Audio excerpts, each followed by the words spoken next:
is the 53rd mayor of the city of Syracuse. Elected in 2009 in a three-way race, she became the first woman elected mayor of any of the big 5 cities in New York State.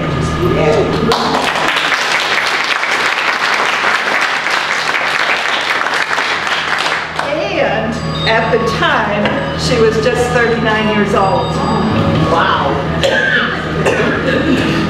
Born on April 30th, 1970, she became involved in politics at an early age when she stuffed envelopes for local candidates at her grandmother's kitchen table. Miner attended Syracuse University, graduated magna cum laude in 1992 with a BA in political science and journalism.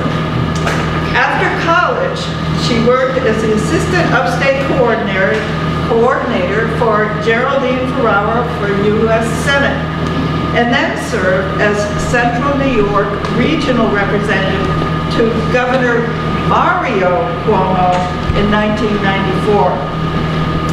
In 1999, Miner earned her JD from SUNY Buffalo and began working as a labor lawyer representing unions and employees. Already deeply involved in politics, she became a Syracuse Common Councilor at large after winning the citywide election in 2001. When she was re-elected to the council in 2005, she received the most votes of any candidate on the ballot, including the incumbent mayor. During her tenure on the council, Stephanie Miner established a reputation as a principled person who asked tough questions. Now a recognized leader on economic development policy in New York State, she has spoken widely about her very public experience dealing with tax incentives for real estate developers. You may wonder, how did this forum come about? It was Mayor Miner's high-profile battles in Syracuse and her deep concern for development that serves the needs of the people in the community that led 3 members of the Concerned Citizens for Seneca County to request a meeting with her. On March 31st, Linda Oakes, who greeted you at the door, and Desiree Dali, right here, and I drove to Syracuse for a lively discussion with the mayor in her office. We invited her to come to speak to Seneca Falls, and after she accepted, finding a workable date took many weeks. But here we are tonight. Please join me in welcoming Mayor Miner to Seneca Falls and to Seneca County.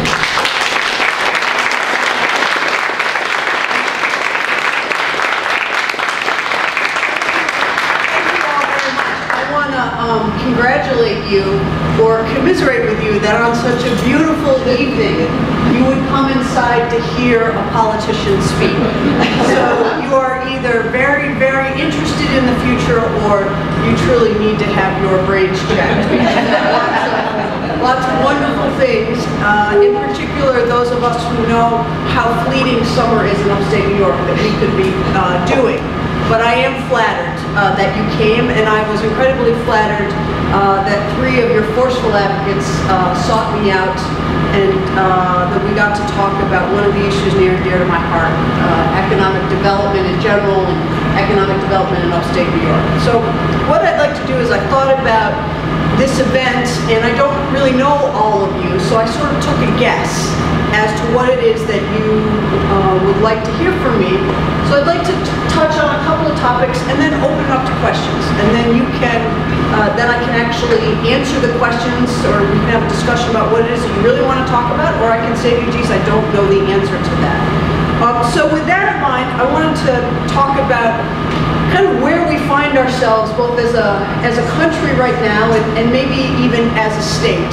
We are in the midst of this incredible political dialogue, and everywhere I go, because I am a politician,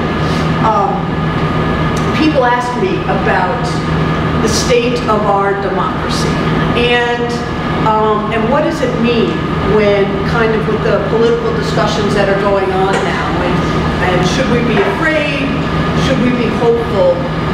And I think it's important at times like this to think about our history as a country. And, you know, we have here, I know I'm in Seneca Falls, which is where de Tocqueville did some of his best thinking about our American democracy. But we have here Jefferson and Adams, two of our founding fathers who were started off together and then had a very public break that was almost half of their lives.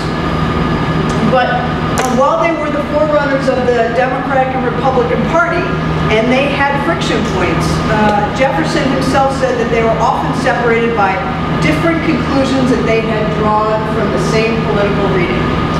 But towards the end of their lives, they rekindled their friendship, and they both died on July 4th, 1826. And Adams' last words were, "Thomas Jefferson survives." And even though actually at that point Thomas Jefferson was dead, I think it's important to remember that these two men who founded our country, or some of our founding fathers, had incredibly different views at times and had real friction. Sometimes it went years and decades without speaking to each other. Yet at the end of their lives, they found that they believed in the American democracy and each other, even though they had those political differences. So that's one model that we as Americans have. The other model is Hamilton and Burr. Hamilton, of course, the subject of what I'm told and read, a fantastic Broadway play. Hamilton, the Federalist, and Burr, the Republican, had a lifelong political and personal battle, which culminated in a duel over which most historians agree was a minor slight. Hamilton had uttered at a dinner party, and Burr, hoping to challenge Hamilton to a duel, would revive his floundering political career. And when it was over, Hamilton was dead, Burr was wanted for murder, and his career was over. The choice we have as Americans, as New Yorkers, is which of these models are we going to emulate? Are we going to emulate the relationship that has disagreements but still respects each other?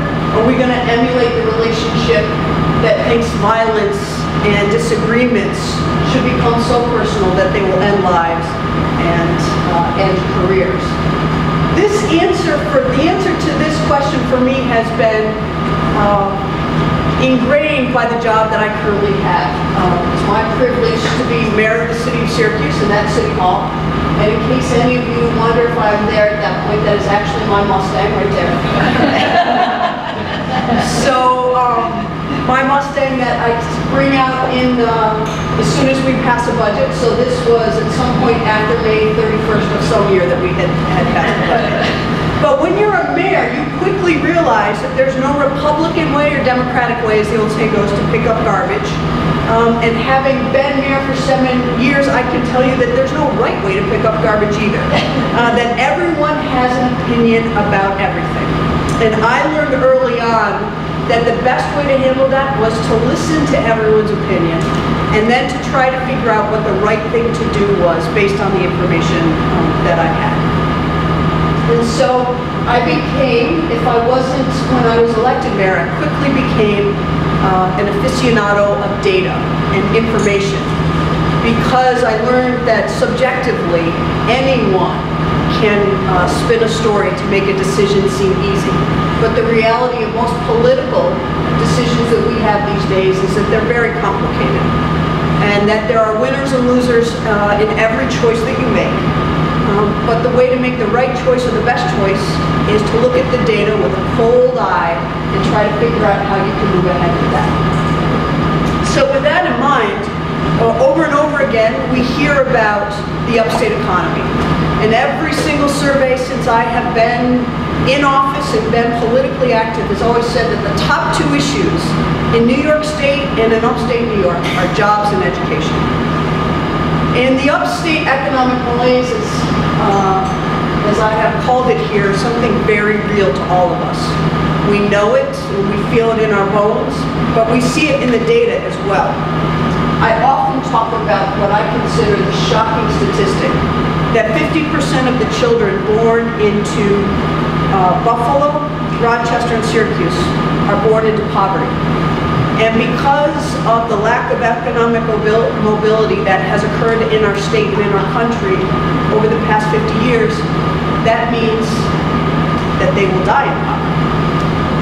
And we have to do something in order to change that dynamic around. Or surely, to quote the Revolutionary War dictum, we will all become together. I want to talk to you about Syracuse and Onondaga County because obviously it's the one that I'm most familiar with. Syracuse and Onondaga County feels the same issues about our economic malaise. And this is a quote from a group that of very smart people, local leaders who came together to talk about how can we change the future for Syracuse and Onondaga County. And this comes out of a report. Syracuse and Onondaga County should be attractive to investment and development, yet economic progress is slow at best and backwards at worst. And I would posit to you that you could take Syracuse and Onondaga County out of that sentence and replace it with any city in any county in upstate New York as I define it, which is north of Westchester, and people would say the same. But in case you don't believe me on that, let's just do a little roundup around the state. To make sure, you know, as we say, is it us? Is it Syracuse? Do we have a backwards mayor or a mayor that fights all the time and can't get along with anyone? Or is it potentially that maybe these are systemic issues? So in this here, I've put some news stories together. This is from the city of Albany. The city of Albany this year announced that it has a $12.5 million deficit that New York State had to fill or it would become insolvent. And that this deficit is a recurring deficit, meaning every year the state of New York has to fill at least that and probably more, or they will become insolvent or bankrupt. Rochester, this is Rachel Barnard, a television reporter who some of you may know, saying we still have more than 40,000 fewer people employed than we did in the 90s here in Rochester. 40,000 fewer people in the workforce, 40,000 fewer people that have jobs. So how can you sound so bright about what's happening? Here's Buffalo. The Investigative Post is a new vehicle, kind of like ProPublica. A reporter named Jim Haney in Charlotte, the last name escapes me, do some really deep investigative stories on Western New York and Buffalo. And they did what they called the real state of the city, in which they found out that Buffalo is a ward of the state. And you see here that the city's four-year plan anticipates growing reliance on state aid.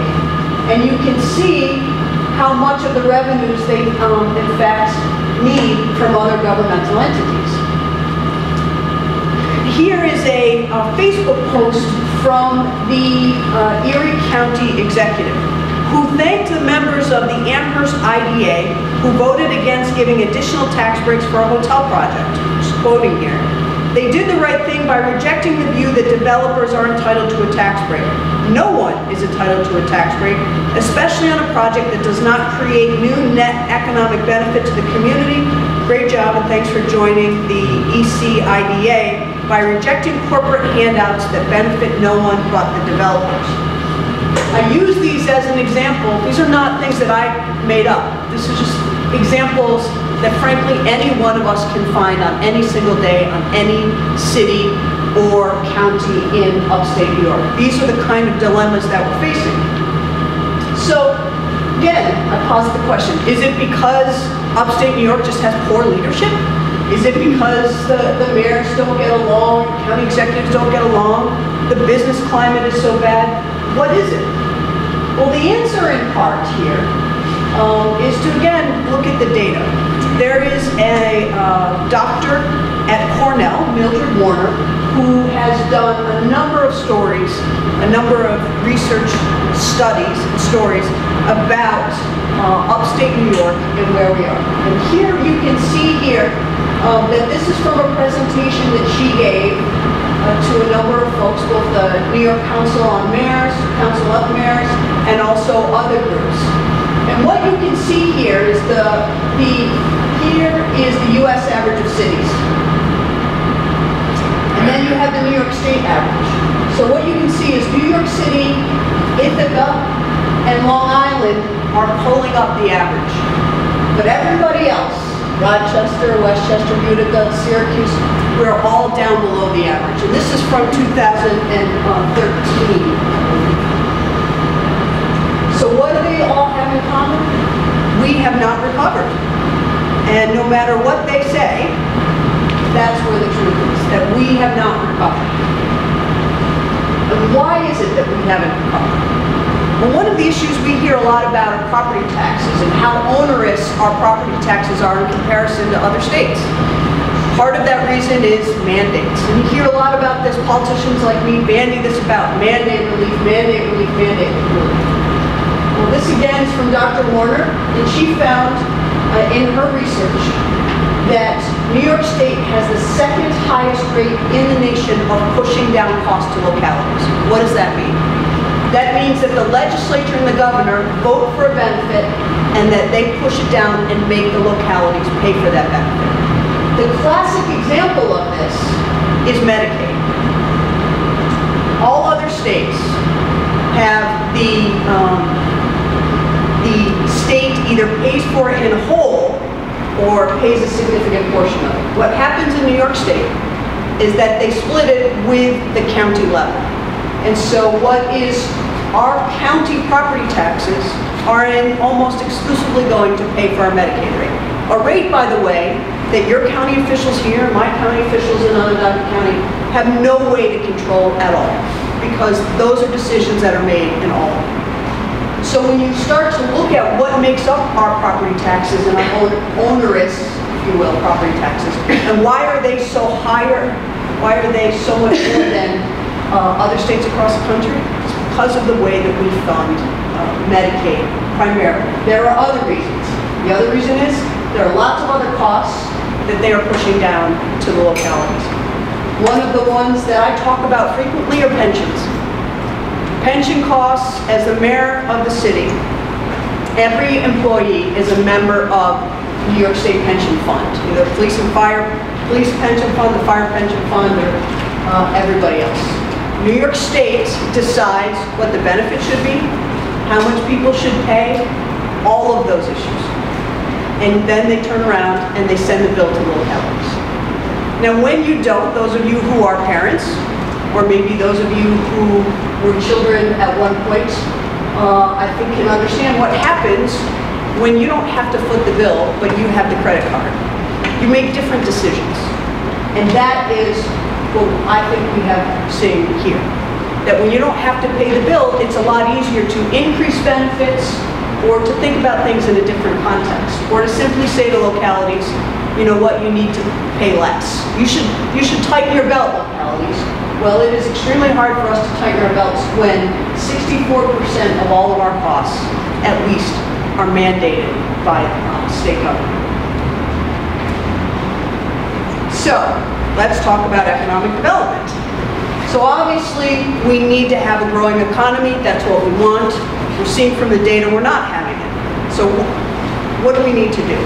Well, and the state has had several very high-profile economic development strategies.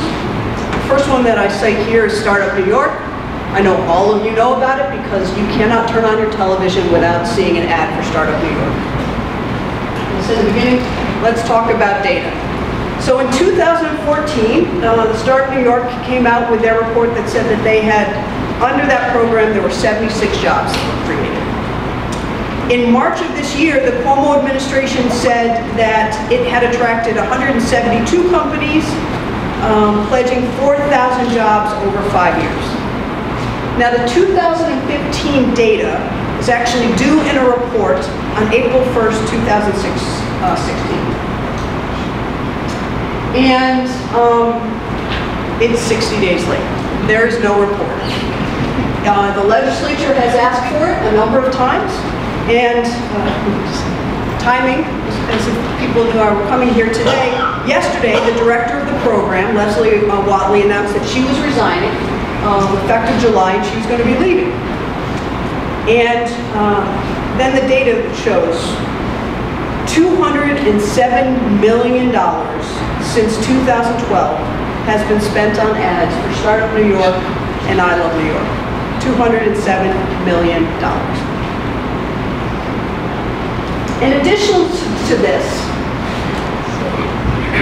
there you go. Again, these are not numbers that I'm pulling out. I'm getting them from the Press and Sun Bulletin, Buffalo News. Then we also have, the local approach to economic development. And that, of course, is primarily with IDAs, Industrial Development Authorities, giving tax breaks to developers to generate economic activity. These are the numbers I got from the Comptroller's report, Annual Performance Report on Industrial Development Authorities. Now, at the risk of telling you what you already know, let me just give you some basics here. The Industrial Development Authority is a primary tool of localities. It is a public benefit corporation. It's a quasi-governmental operation. And it is established for the benefit of the municipality and its residents. In general, an IDA is governed by a board of 3 to 7 members appointed by the governing board of the municipality for which the IDA is established. And what does it do? It has exemptions. It can give developers exemptions from property taxes, state and local sales tax, mortgage recording tax, all of which are the primary source of revenues for local governments. Now, in a place like Syracuse, and perhaps even Seneca Falls, although I'm not quite sure about this, Syracuse is is kind of the center of central New York. And we house all of the hospitals, all of the governmental institutions, all of the higher ed institutions. What do all those things have in common? Well, they're all nonprofits, so they don't pay property taxes. So places where, in upstate New York, this is a very familiar pattern, where you have the city that's in the county. Buffalo and Rochester have the same ratio, where you have this huge number of nonprofits who aren't paying property taxes, and a lower number of entities that are paying property taxes. In Syracuse, over 50% of our property is non-taxable. So then you enter into a situation where you have developers come in and they ask for breaks, because they say, we need these breaks in order to compete because, Mayor, the property taxes are so onerous. If you don't give us these breaks, then we wouldn't do this project anyway. And then you're taking away revenue. Now, there's another important point. The primary revenue that you're taking away, the largest constituency, are the school districts, because the largest share of our property taxes goes to our school districts. So when you are forgiving property taxes for developers, you're really taking that away from school districts and school children.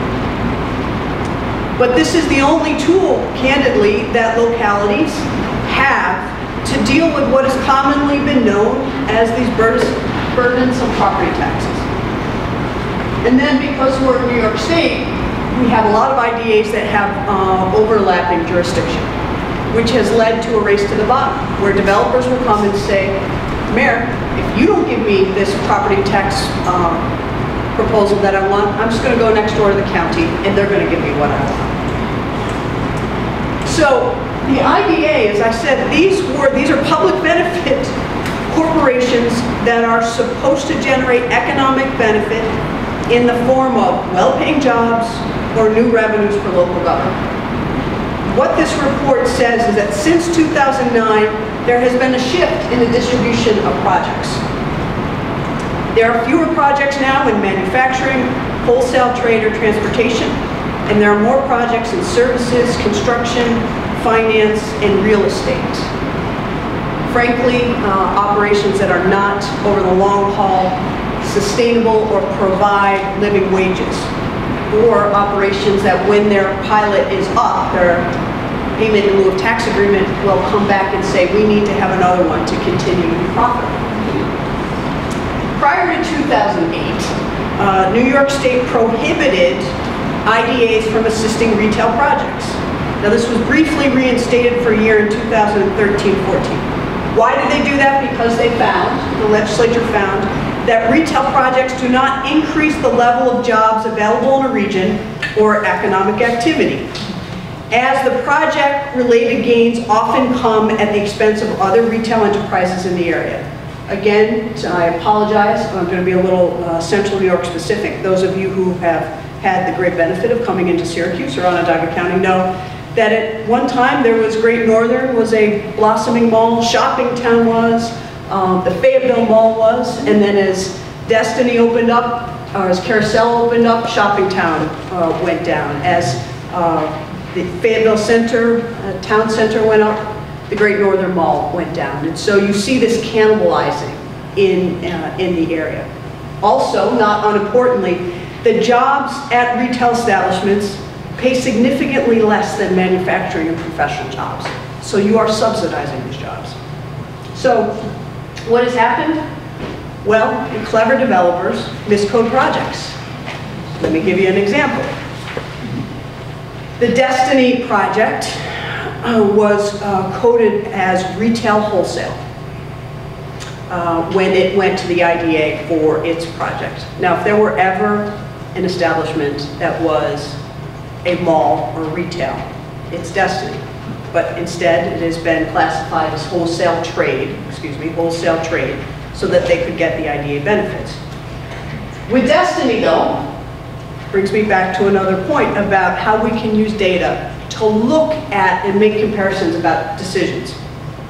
When Destiny was proposed, when I was on the, well, it was proposed before I was on the city council, but when I was on the city council and I was in the midst of this, over and over again we heard that we were going to have a sales tax windfall, that we were going to have so much sales tax from Destiny it was going to supersede the amount of property taxes that we had or were getting. Now, why is sales tax important?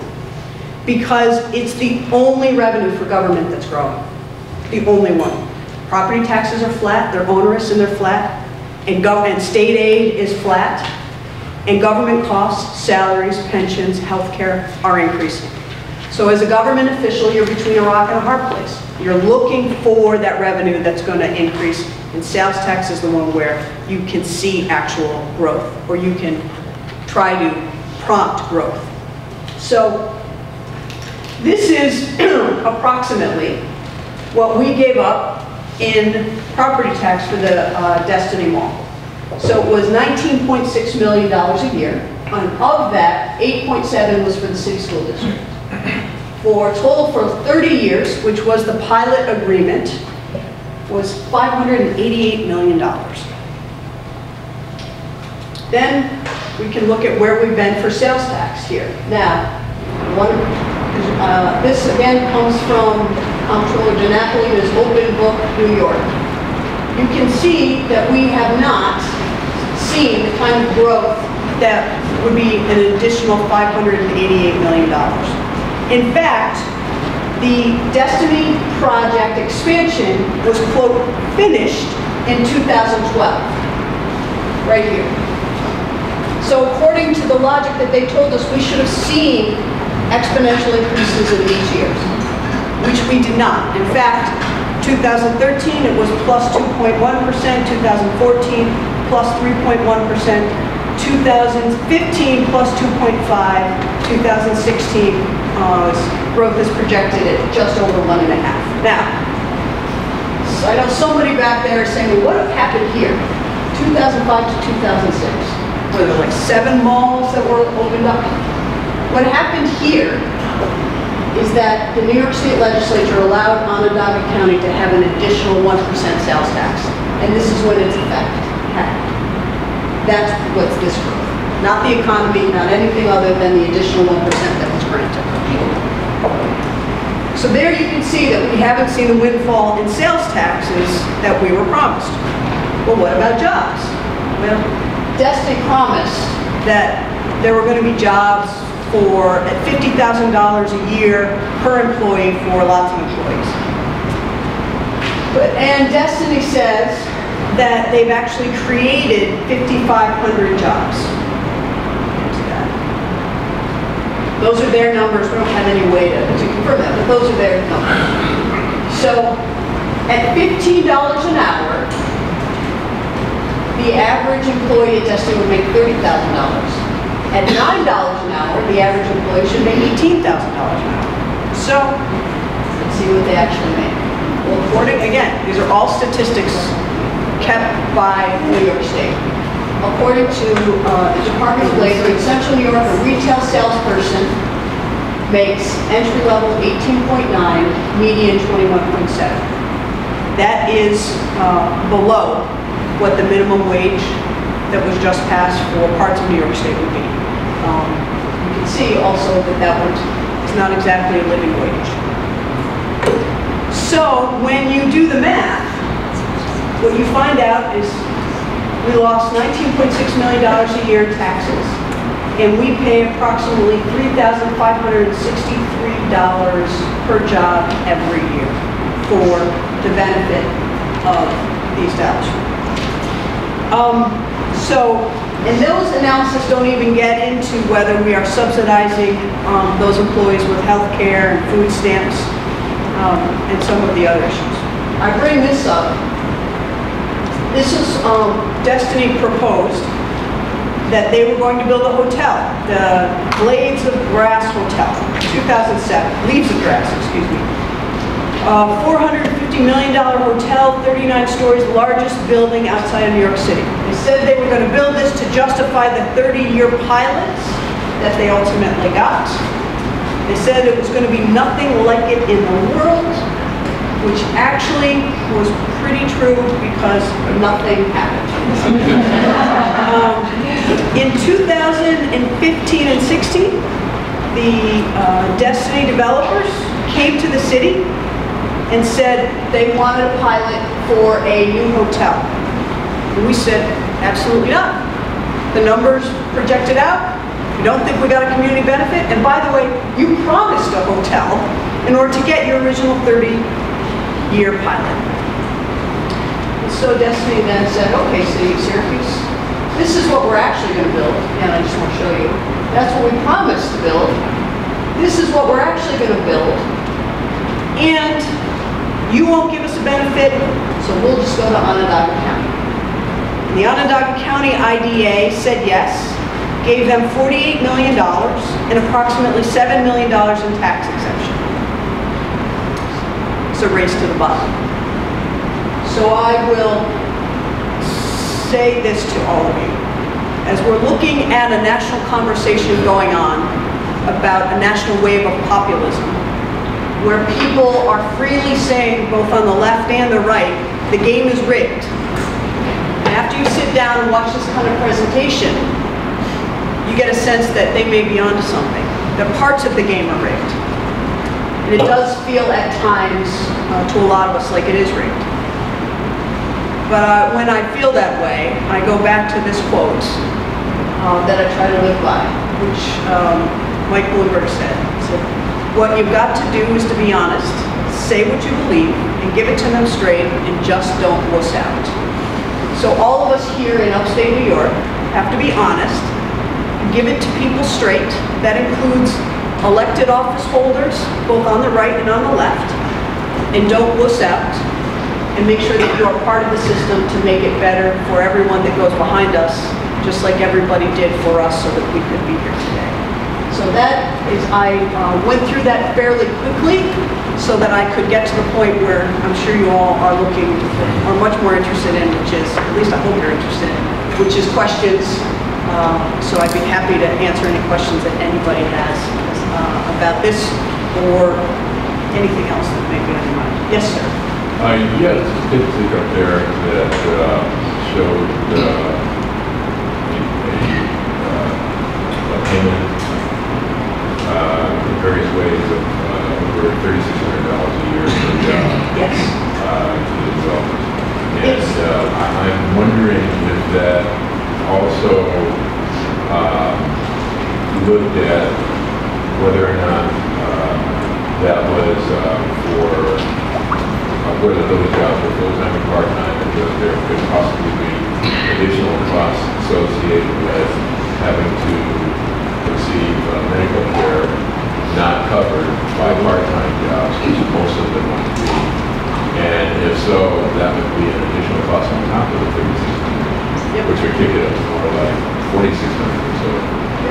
No, this number does not include health care, food stamps, any of the other benefits that, social service benefits that people may get.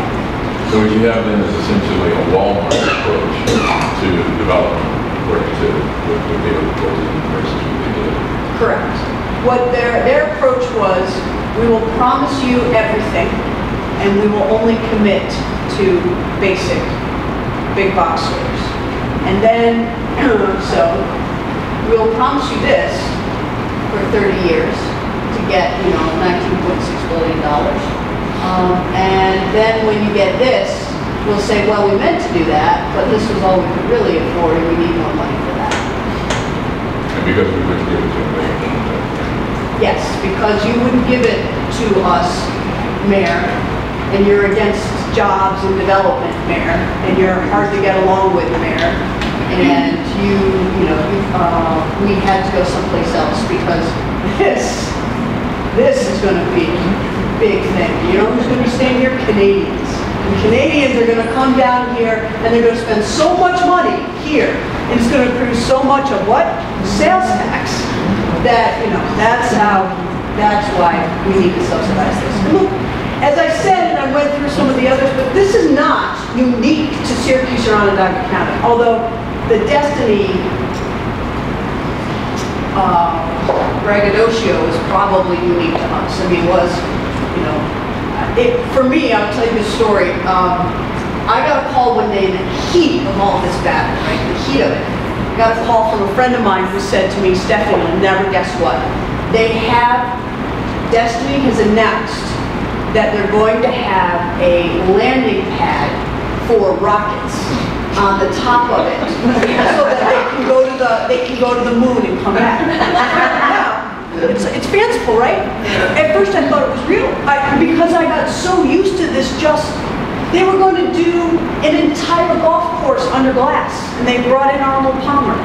They were going to have the Erie Canal on the top floor. I mean, it was just one, it brings to mind a historical. A lot of wind turbines. But I won't. A lot of wind turbines. A lot of wind turbines. But it just became so out, again, 39-story hotel, $450 million, that I really, look, I will say to you as an upstate New Yorker, I have a great deal of pride in being that. And that my sense of people is that they will not lie to me. That's just kind of how I naturally approach. Now, as a politician, maybe they don't feel that way about me, but that's sort of how I don't think people will lie to me. So, but it's fanciful in the extreme. You don't feel that way now, though. I feel that way about people who are not developers. and look, and here's the other thing. Let me say this about developers. I have also gotten to the point where I don't think it's their fault. We have created a system and allowed a system to exist that says to them, who's at fault, right? If they come and they get this, right? They come and they get another tax break for this. If quote, we give them another tax break, isn't it our fault for allowing that to happen? That's our role is to stand up and say, no, you can ask, but it's our role to be protectors of the public fisc and say, no, that's not appropriate. So I don't necessarily fault them for asking. I fault the system for allowing it to become the standard operating procedure that all developers will get a tax break regardless of what they build or what their track record is, just because the economy is so bad in upstate New York that if you don't give it to us, nobody else will come here and do anything. And so if that's the truth, which by the way the data would belie, and all of our sense, all of our feeling about it would substantiate that. Say, yeah, that's, our economy is not growing here. So I agree with you, something's got to change. Where I depart from a lot of my some of my fellow elected officials is I'm saying, what we're doing isn't working either. And that what we have to do is be more open and honest and data-driven about the decisions that we make.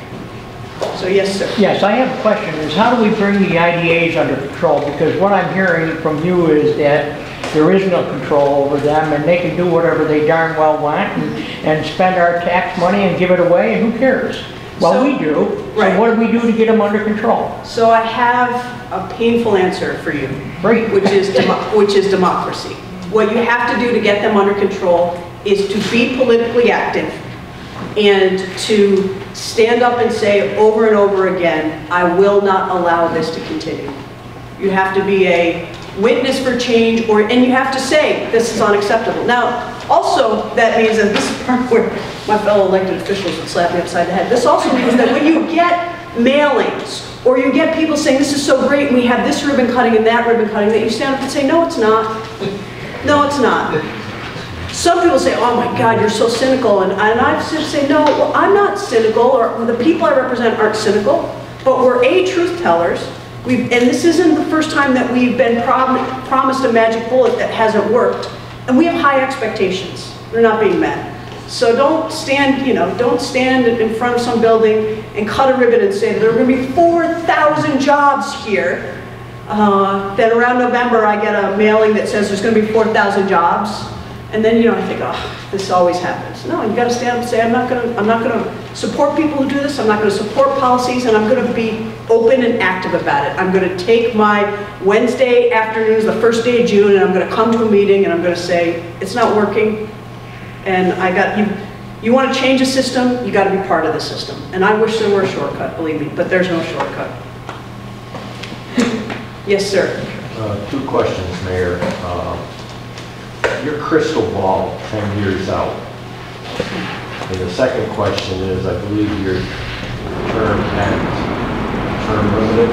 I am. So how do we get you to Albany? I think, let me say your first question about what happens. I think that democracy needs crisis to force it to move. And I think that we are in the midst of a political crisis. And I think that you have seen that really resonate in how leaders across the spectrum have been shocked by what has the national discussion and dialogue and what has happened. I think that's an opportunity to say, yeah, look, things have got to change. And what we are doing in the system as it is currently operating is not working. So I think that there is an opportunity for real meaningful change. I also think in terms of upstate New York, that we are in a really great place because we have lots and lots and lots of water. We have lots of water. And people across the world and the country are coming to grips with the fact that climate change and sustainability issues, that this is not going to change overnight. And water is going to be, and right now people are coming to terms with it, water is going to be the oil of our century. And we have so much of it, we don't know what to do with it, and it's so high quality. I know people in California who are talking about, seriously, they're having discussions about making wastewater drinkable so you can drink wastewater. I'm like, wow, that's where you guys are?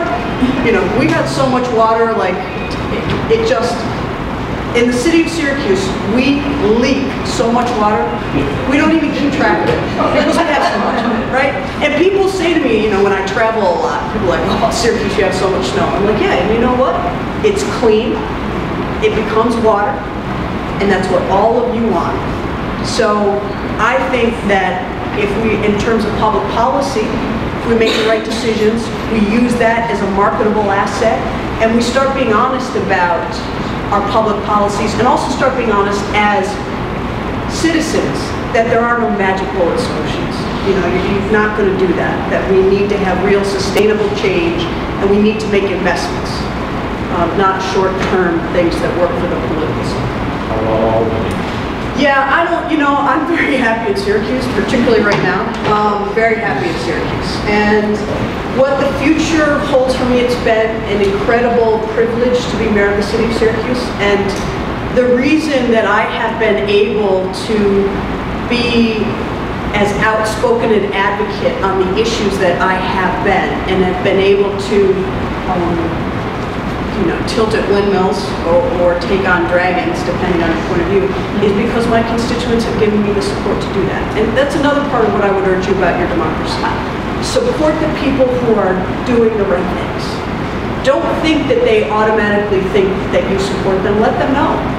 It means also encouraging good people to run for office. It means, you know what, I hate to say it because it's terrible, it means giving them campaign contributions. It means calling them up or sending them an email saying, you know what, it was a good thing that you did. I've been very fortunate. People in the city of Syracuse, over and over and over again, have, in places where you would least expect it, and my husband laughs at me because I come home and I tell him these stories and he thinks they're great. Part of what people don't realize who have never had the privilege of being in elective offices, there's a lot of slings and arrows that get thrown at me, at public officials. What you don't see is all of the generosity that happens. I'll tell you one of my favorite things that happens pretty frequently. The downtown Y, which I work out at, not as often as I'd like, but where I work out at, just down the street from City Hall. So I tend to go there after the end of long days. And the guy who's behind the counter, when I come in, a couple of years ago, he said to me, "I love you, Mayor." And I said, "Thanks." And he was like, "Doesn't everybody tell you that?" And I was like, "No." And he said to me, "Well, I think they should, and I'm going to tell you every time I see you that I love you." And he does. Every time. I could be like, and he means it. I guess that's the other part. He means it in a very genuine, honest, and open way. And that's why it's great to be mayor of Syracuse. And so I'm happy where I am. How do we make sure our water is protected? Well, as I was saying earlier, that when we saw the battle happen about fracking, we saw that people got up and said, we're not going to frack the water, and we're not going to risk that with this asset. And that was a very tough, and I would say very close call, just politically. Now, I was very early on the anti-fracking bandwagon. Let me be very clear. I was very early on the anti-fracking bandwagon because Syracuse gets its water from Skinny Atlas, which is in the Marcellus Shale, and I was like, oh no, you're not going to touch that. So I had the benefit of, it not being not a close call. But there are places in Binghamton and Chemung County where people are saying, like right over the border in Pennsylvania, their economy's going great gusto, and they're paying hundreds of thousands of dollars per square yard for farms to do wells. So when you have this battle about an economy, I'm going to have to change this because I just can't look at this. When you have this constant struggle about economic development and this idea that short term, which in a democracy, when the people rule, short term always has an appeal.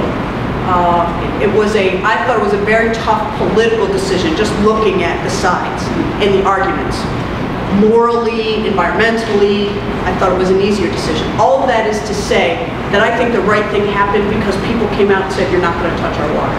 And the more that you see drought talked about in the United States, the more you see infrastructure talked about in the United States, the more people are it's going to resonate with them about clean water. Look, I've been talking about infrastructure and water infrastructure and our aging water mains in Syracuse for years, to the point where people will be like, shut up already, I get it. Flint, Michigan happened, and all of a sudden, I was like the most popular girl on the planet. That's what sometimes you gotta fight for the right cause, and then when you least expect it, something happens and turns the dialogue.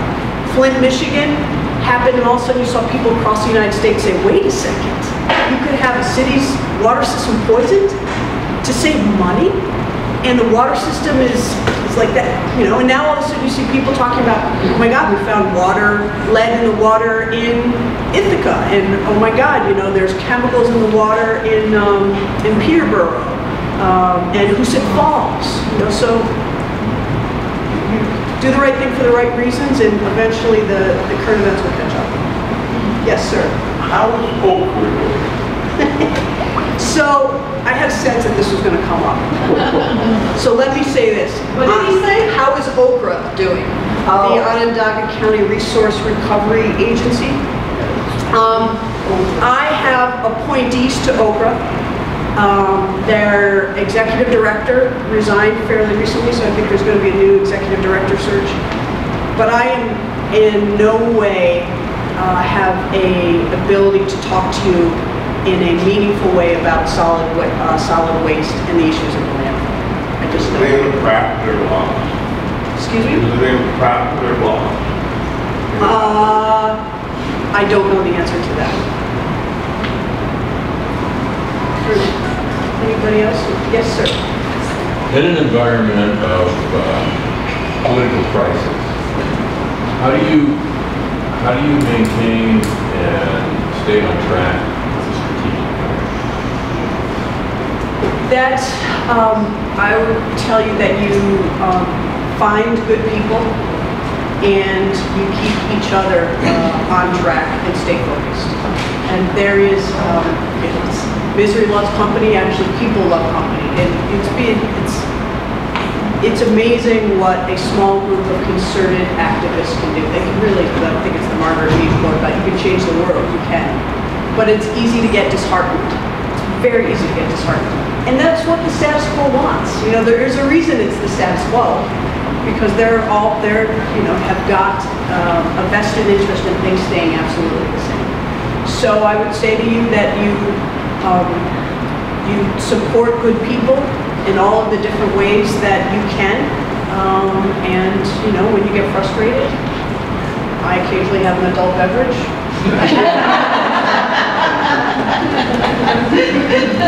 I don't mean to say that that's a solution. It's not a solution. I'm just saying that occasionally it helps. You know, it helps on Friday night. Yes. So basically what you're saying is IDAs were created to promote economic development supposedly, but obviously they're not. And so the climate in New York is such that we have pretty much an imposter to show us that we have jobs that really aren't producing anything other than cost. And how can we get the climate in New York to be good for not just big developers, how about the small businesses, you know, the small business? I think you do that by saying to your elected officials, the status quo is unacceptable. You know, look, and I've, you know, obviously I'm being recorded everywhere I go. I feel like I'm on public record. And say, look, start in New York. I get so angry when I turn on the television and I see those commercials. And, you know, I travel. I saw it in Canada. I've seen it in Denver, Colorado, in Aspen, I mean, in Florida. It's, you know, and I think, do you know what we could do with that money for infrastructure? Do you know what we could do with that money for pre-K? Do you know what we could do with that money for after-school programming for children? Roads, fixing potholes, bridges. But I think that the discussion is going that way. And I think the more people who stand up and say, in very public ways and in private ways, this year is an election year. People are going to be asking for your vote, and they're going to be asking for your opinion. Let them know it. Yes. And by then, some of the damage is irreparable. What's going on in some of these communities with, you know, you've got Covita, you've got, you know, big casino, you know, question. Look at that. It's extremely frustrating. Yeah. Now, I do have a question for you. And, you know, we hear this in conversation, you know, they get this, they get that, you know, for breaks and stuff. And you mentioned they get money. Do they actually get money? Please educate me on it. Do they get money and then all of a sudden there's bankruptcies? It seems to be the shuffleboard of draining taxpayers' money. So the way it would work with IDA benefits, in most cases, they would not get, developers and entities would not get straight out cash or grants. Now, occasionally that happens. We've given grants to entities to do infrastructure, for example, but mostly it is they save in the money that they would have to pay in taxes. So they save in, I've learned this is great, the delta, right? The delta between what they have to pay and what they would pay. But with the state of New York, and so it's the startup, it's 10 years, you pay no taxes for anything. Some of the other projects do get grants and actual money from the state of New York. In terms of irreparable damage, yeah, there's children in Syracuse who, we could have put that money and those revenues to good use. We could have put money into infrastructure that we didn't.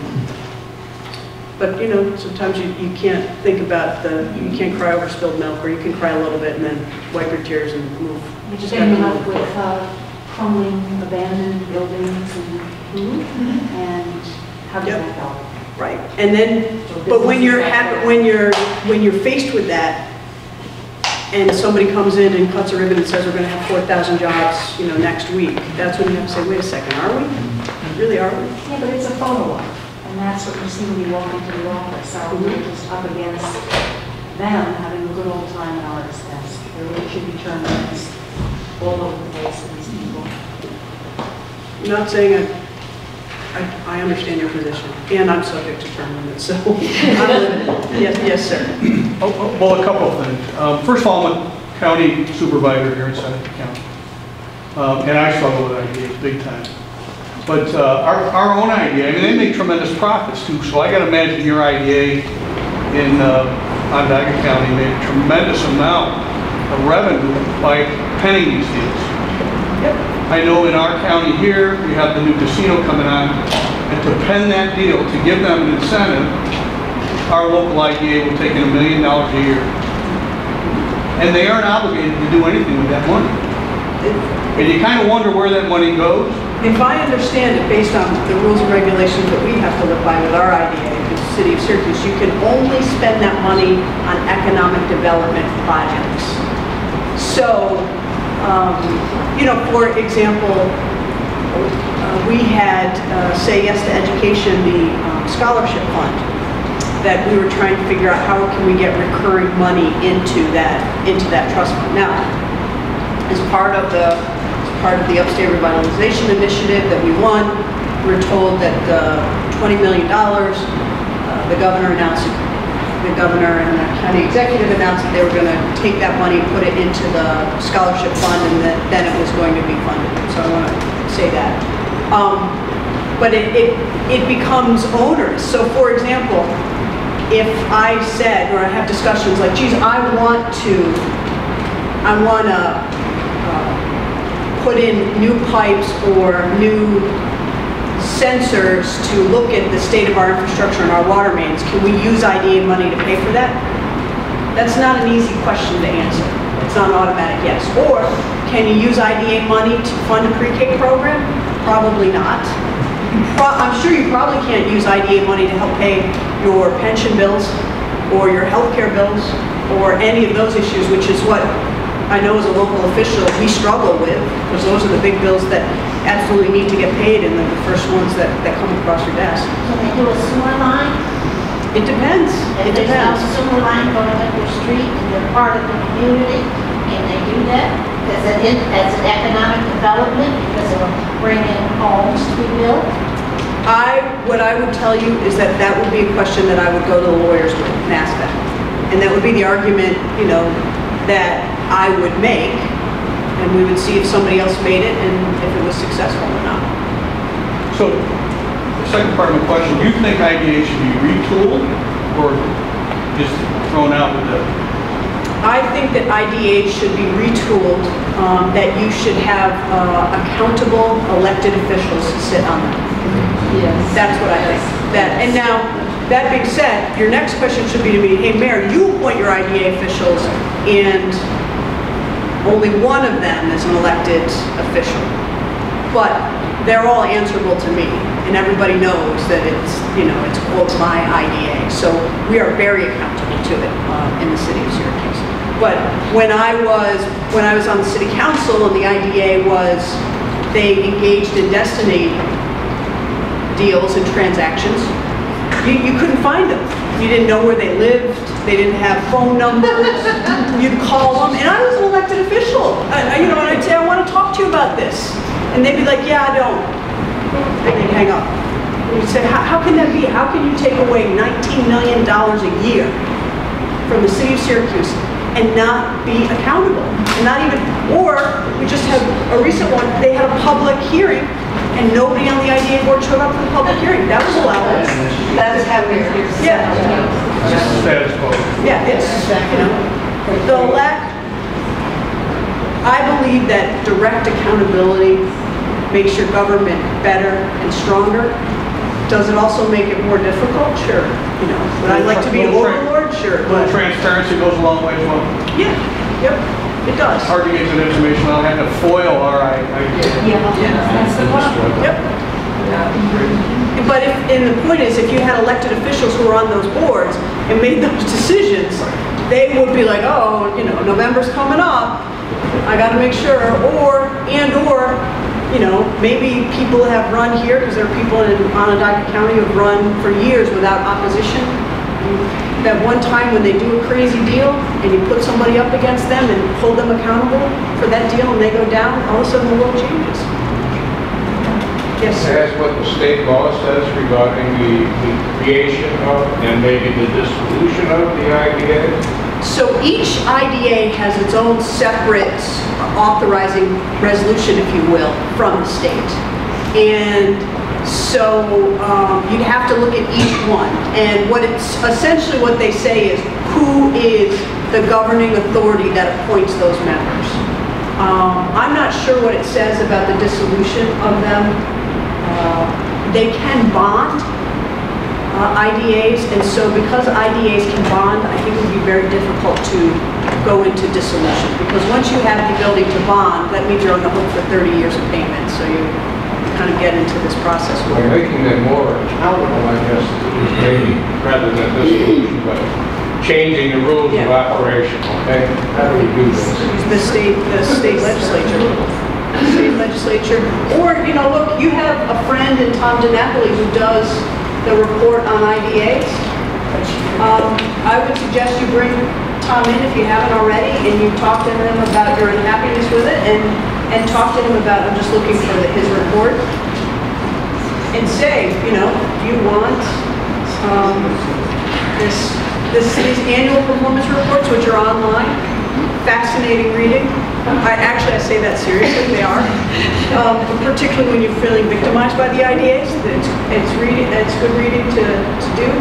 If you want to have an IDA that's more accountable, and there is, look, the IDAs do get, it's not like they're these staid groups where they're never subject to updated rules and regulations. They are. In fact, just recently they changed how they have to report some of their numbers and issues like that. But the state legislature and Assembly and the Senate and the governor could say Seneca County's IDA has to have elected officials on it.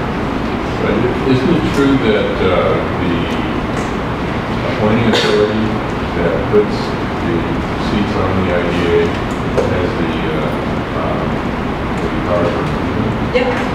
So if your IDA isn't functioning properly, perhaps not a direct sense of accountability, but it would be possible for, instance, in our case, I believe the county appoints the members to our IDA, and our county board supervisors could remove them if they're not functioning. I don't think you have, yes, again, I'm not an expert in Seneca County's IDA, but I will tell you that you don't have to have cause to remove an IDA. They sit at the pleasure of the appointing authority. Anybody else? I'm mindful of the time. Are you doing okay? I'm doing all right. I'm doing all right. And politician time on time.